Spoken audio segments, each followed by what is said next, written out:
আসসালামু আলাইকুম সবাইকে। আজকে কথা বলবো গুচ্ছ ফলাফল কারচুপি বা ভুল হয়েছে এই সংক্রান্ত আলোচনা করব। চলুন শুরু করি। ফার্স্টে সবার একটা কোশ্চেন থাকে এই বছর যে সাস্টের এত কম পজিশনে কেন সাবজেক্ট গেছে। হ্যাঁ, গত বছর যেখানে 6,000 পর্যন্ত ইঞ্জিনিয়ারিং সাবজেক্ট পেয়েছে, এবার দেখা যাচ্ছে যে 1500 পর্যন্ত ইঞ্জিনিয়ারিং সাবজেক্ট যায়নি। এটার কারণ উদ্ধার করার চেষ্টা করবো। আমরা যদি সাস্টের গত বছরের স্ট্যাটটা দেখি, ধরেন জিএসটিতে যারা ইঞ্জিনিয়ারিং সাবজেক্ট নিয়ে পড়তে চায় তারা সাস্ট মোটামুটি প্রথম চয়েসে রাখে। হ্যাঁ, ধরেন যেহেতু গত বছর 6,000 পর্যন্ত সাস্ট ইঞ্জিনিয়ারিং সাবজেক্ট পেয়েছে, এই জন্য আমি 6,000 থেকে শুরু করতে চাই। আচ্ছা, এখানে 6,000-এর মধ্যে দেখা যায় যে যারা জিএসটি দেয় তারা তো ঢাকা ইউনিভার্সিটি পরীক্ষা দেয়, প্লাস বুয়েট পরীক্ষা দেয়, চুয়েট রুয়েট বাউতে পরীক্ষা দেয়। হ্যাঁ, এখানে 50% স্টুডেন্ট চলে যায়। হ্যাঁ, তারপর বাকি থাকে হচ্ছে 3,000 স্টুডেন্ট। এই 3,000-এর মধ্যে ধরুন যে 50% স্টুডেন্ট হচ্ছে ম্যাথ অ্যান্সার করেনি, তো আমরা তো জানি যে ম্যাথ অ্যান্সার না করলে তো ইঞ্জিনিয়ারিং সাবজেক্ট পাবো না। হ্যাঁ, থাকে হচ্ছে 1500 স্টুডেন্ট। আচ্ছা, এখন এই 1500 স্টুডেন্টের মধ্যে সবাই তো সাস্টে পড়তে চায় না, বিশেষ করে মেয়েরা একটু কাছাকাছি ইউনিভার্সিটিতে পড়তে চায়। হ্যাঁ, আবার অনেক ছেলেও চায় ঢাকার মধ্যে থাকতে। হ্যাঁ, এরকম অনেকে জগন্নাথে থাকে, অনেকে খুলনা ইউনিভার্সিটি থাকে ভালো পজিশনীয়, তারপর মাওলানা ভাসানী থাকে, জাস্টে থাকে, খুলনা ইউনিভার্সিটি থাকে, তারপর নোয়াখালী বিজ্ঞান ও প্রযুক্তিতে থাকে। হ্যাঁ, এখান থেকে 50% চলে গেলে থাকে 750 জন। আবার এই 750 জনের মধ্যে সবাই কিন্তু ইঞ্জিনিয়ারিং সাবজেক্ট নিয়ে পড়তে চায় না, যদিও তারা ম্যাথ অ্যান্সার করেছে। হ্যাঁ, তারপর অনেকে চায় ম্যাথ অ্যান্সার করা সত্ত্বেও হয়তো তাদের মাইন্ড চেঞ্জ হয়ে যায়। অনেকে ফার্মাসি নিয়ে পড়তে চায়, অনেকে এগ্রিকালচার সাবজেক্ট নিয়ে পড়তে চায়, হাজিদান এসে। হ্যাঁ, অনেকে বায়োটেকনোলজি জেনেটিক ইঞ্জিনিয়ারিং পড়তে চায়। হ্যাঁ, বিভিন্ন জন বিভিন্ন জিনিস নিয়ে পড়তে চায়। তো দেখা যায় যে শেষ পর্যন্ত 450 থেকে 500 জন থাকে। ওই 550 থেকে 400 থেকে 500 জনই কি সাস্টে ভর্তি হয়। হ্যাঁ, এইভাবে সাস্টে গত বছর 6,000 পর্যন্ত গিয়েছে।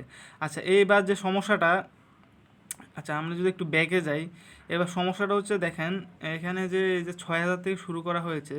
হ্যাঁ, এবার এই যে 6,000-এর মধ্যে দেখা যাচ্ছে যে এই জিএসটিতে মানে সাস্টের পড়ুক আর না পড়ুক, হ্যাঁ, 50%-এর জায়গায় দেখা যাচ্ছে যে কি, এই যে 6,000-এর জায়গায় যে 3,000 যে জনটা ধরছি, হ্যাঁ, এই 3,000 জনের কি মানে আগে অ্যাপ্লাই করে বসে আছে। হ্যাঁ, তারা ঢাকা ইউনিভার্সিটি বুয়েট চুয়েট রুয়েট, হ্যাঁ, এখানে ভর্তি সত্ত্বেও দেখা যাচ্ছে যে কি এখানে 3 থেকে 4 হাজার অ্যাপ্লাই কি বেশি পড়ে গেছে।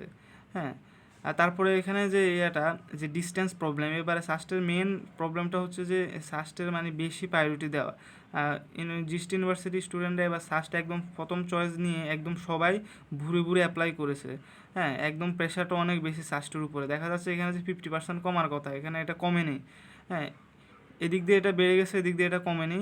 হ্যাঁ, এই জন্য দেখা যাচ্ছে যে 1500-র মধ্যে কি সাস্টের ইঞ্জিনিয়ারিং সাবজেক্টের গুন্ডিটা আটকে গেছে। হ্যাঁ, আর তারপর আশা করা যায় যে এই যে অনেকে বুটেক্সে তারপর হচ্ছে চলে যাচ্ছে।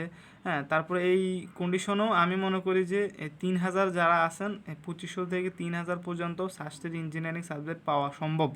হ্যাঁ, আচ্ছা তারপরে যদি জাস্ট নিয়ে কিছু কথা বলি, জাস্টও এবছর মানে সেম সমস্যাটা দেখা যাচ্ছে। দেখুন, এই খুলনা ইউনিভার্সিটি, জগন্নাথ ইউনিভার্সিটিতে এই এই প্রতি দৃষ্টিতে একটা প্রেশার থাকে। হ্যাঁ, ওইখানে বলা যায় না কখন কোন সাবজেক্ট পাওয়া যাবে।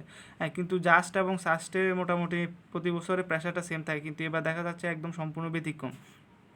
আর জাস্টে যেটা হয়েছে, সাস্টের পরে ম্যাক্সিমাম ইঞ্জিনিয়ারিং স্টুডেন্টরা জাস্টকে সেকেন্ড প্রায়োরিটি দিয়ে মানে অ্যাপ্লাইটা করেছে। এই জন্য জাস্টের উপর একদম হিউজ একটা প্রেশার হয়েছে। দেখা যাচ্ছে যেখানে 20,000-এ ইঞ্জিনিয়ারিং সাবজেক্ট গেছে গতবার, এখানে দেখা যাচ্ছে 5,000-এর গুন্ডি পার হতে পারেনি এবার।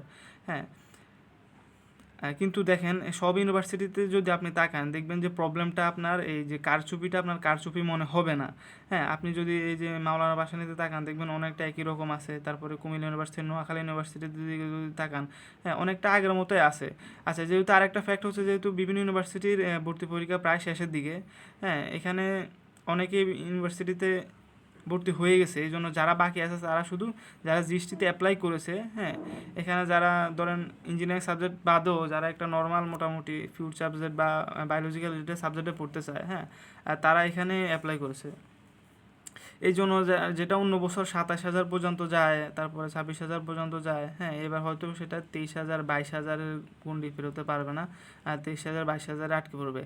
যারা 26,000 27,000 পজিশনে এই ইউনিভার্সিটিগুলো চয়েস দিচ্ছেন, তারা একটা বিপদের সম্মুখীনে আছেন।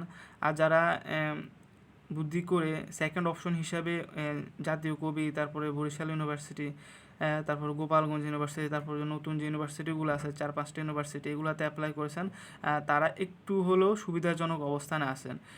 এটাই ছিল আজকের আলোচনা। সবাই সঙ্গে থাকুন। আসসালামু আলাইকুম।